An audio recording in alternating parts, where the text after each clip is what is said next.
Since when Bukit Lawang touristic area exists here? Gunung Leuser National Park is one of the very first national park throughout Indonesia.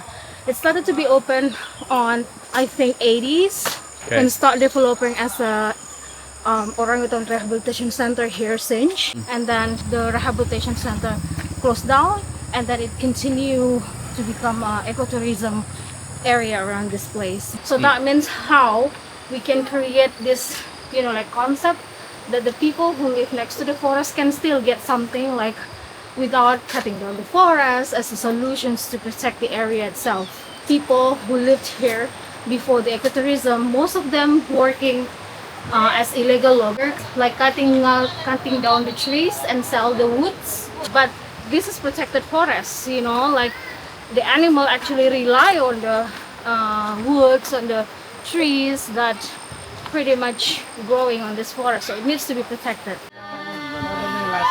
Hello. Nice to meet you. Nice to meet you. Hello.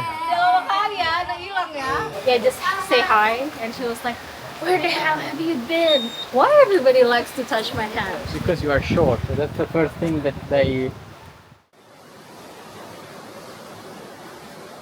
So usually, if you want to do the trekking or to see the orangutan, we have to cross the river with a rubber boat, and then like step into that building, bought the tickets, and get into the forest.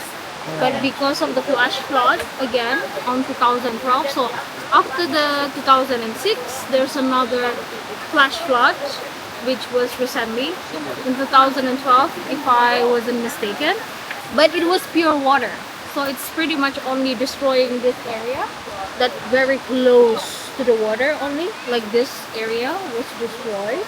But because it's pure water, it doesn't bring huge damage. On 2006, the flash flood was really bad.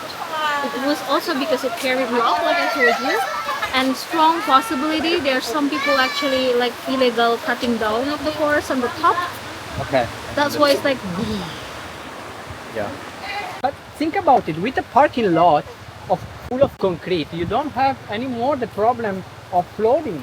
There is no more water. no. You resolve it. Over my dead body.